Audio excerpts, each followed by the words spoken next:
Assalamualaikum warahmatullahi wabarakatuh. Kenalkan, nama saya Abdul Aziz Nopal Fariski dengan NPM akhir 210 dari kelas statistik komputasi kelas E. Di sini saya akan menjelaskan tentang pengolahan dan penyajian data. Jadi di sini saya sudah menyiapkan datanya, yaitu ada age, nomor bank account, nomor credit card, interest rate, dan delay from due date. Nah, di sini maaf ya agak nge-lag. Di sini kita hitung maksimalnya itu adalah 69, maksimal dari umur ini adalah 69, kemudian minimalnya 14. N ini jumlah data, jadi data yang terdapat dalam tabel umur ini ada 199, kemudian ada jumlah kelas. Nah, range ini itu adalah hasil dari ini maksimal dikurangi dengan minimal, jadi 69 dikurangi dengan 14 hasilnya 55. Kemudian panjang kelas ini itu adalah hasil dari range dibagi dengan jumlah kelas. Di sini saya akan membahas tentang pengolahan data dahulu. Di sini ada min ini itu artinya adalah rata-rata, jadi semua data itu dijumlahkan kemudian dibagi dengan jumlah data. Hasilnya seperti ini.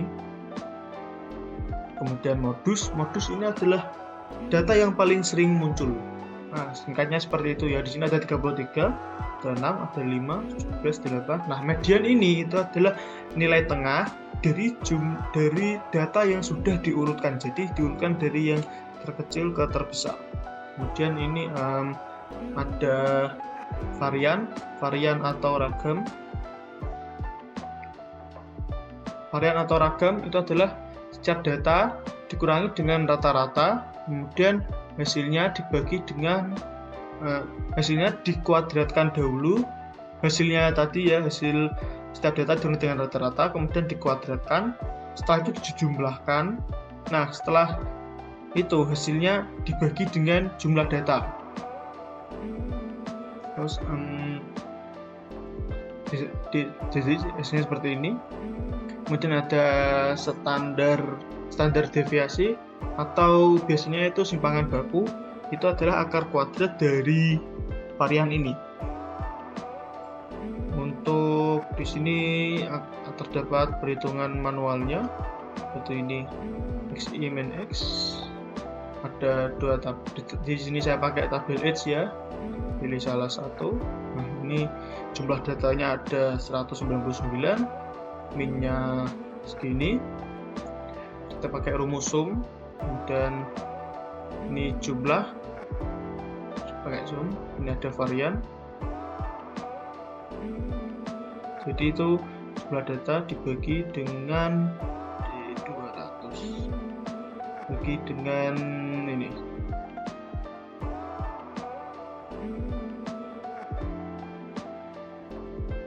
Dan di sini ada median. Nah, untuk median ini seperti ini ya. Jadi jumlah data yang diurutkan ini sudah saya urutkan ya, dari 14 sampai nilai terbesar itu 69, diurutkan terlebih dahulu, kemudian dijumlah 2 jumlah datanya, yaitu 99,5. Itu berarti mediannya ada pada tabel 99 dan tabel 100, kemudian dibagi 2, hasilnya ada 33. Ini untuk nomor akun sama seperti ini. Dan ini untuk modus ini caranya yaitu kita buat dahulu untuk nilai 1 itu ada berapa banyak yang muncul dalam data, kemudian ya seperti ini. Nilai 2 ada 5, nilai 3 ada 16, nilai 4 ada 23, nilai 5 ini ada 62. Jadi modus paling banyak itu adalah 62. Ini untuk yang umur. Bagus.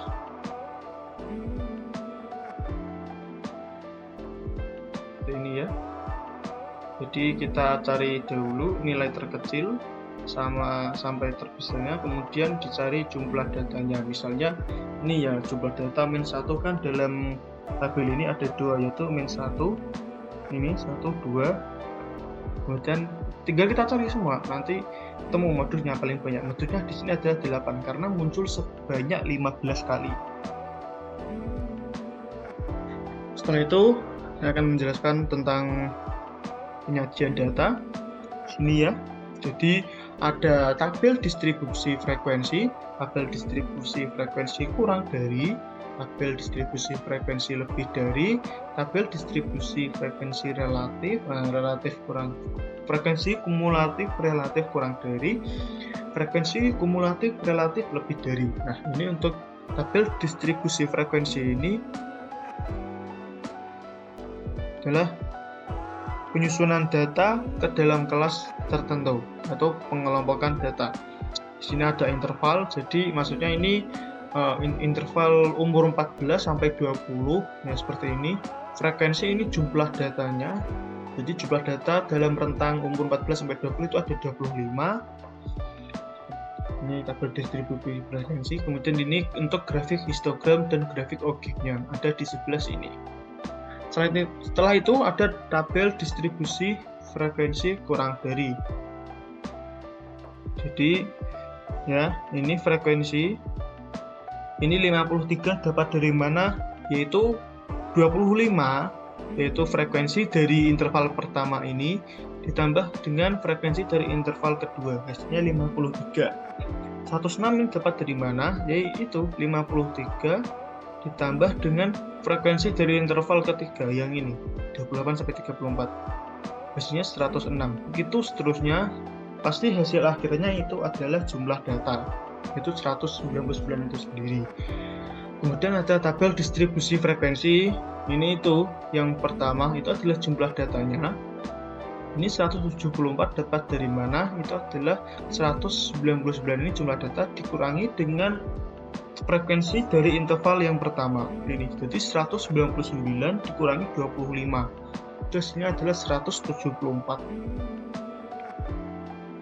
Begitu seterusnya. Nah, itu untuk hasil akhirnya 1. Ini kenapa 0? Karena pada interval 56 sampai 62 itu tidak ada data. Jadi tidak ada data dengan umur 56 sampai 62. Jadi tetap 1 ya ini. Karena 11 kurangi 10 1, 1 dikurangi 0 tetap 1. Jadi hasil akhirnya itu 1. Kemudian ada tabel distribusi frekuensi relatif.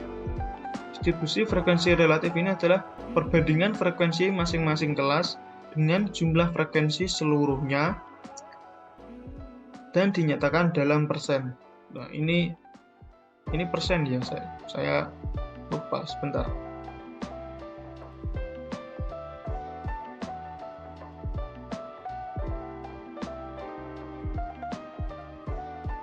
Nah, nanti hasil akhirnya itu adalah 100%. Ini dapat dari frekuensi pertama dibagi dengan ini jumlah data. Jadi 25 dibagi dengan 199 dikali 100%. Yang ini ya 13%. Nanti di akhir itu jumlahnya 100%.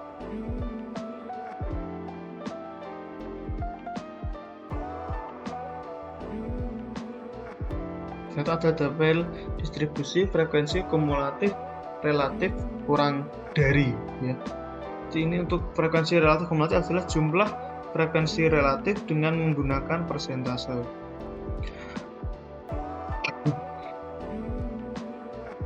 Ini itu dapatkan dari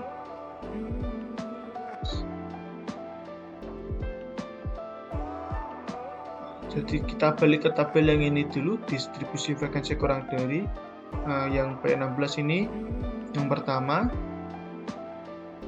kemudian dibagi dengan jumlah data dikali 100, gitu seterusnya. Nanti hasil akhirnya adalah 100%. Dan ini adalah tabel distribusi frekuensi kumulatif lebih dari. Ini itu adalah hasilnya itu dari ini tabel yang distribusi frekuensi lebih dari.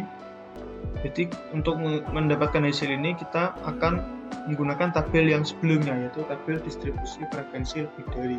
Itu adalah ini tabel distribusi frekuensi lebih dari interval pertama ini, yaitu 199 dibagi jumlah data dikali 100%. Hasilnya adalah 100% itu sendiri. Begitu juga dengan selanjutnya, ini yang untuk frekuensi kumulatif relatif lebih dari untuk interval yang kedua 87,44 ini berdasarkan dari tabel yang ini lebih dari 174 dibagi dengan jumlah data yaitu 199, setelah itu dikali 100%. Begitu seterusnya. Hasil akhirnya adalah 0,5%. Ini adalah untuk grafik histogram dan grafik ogifnya seperti ini.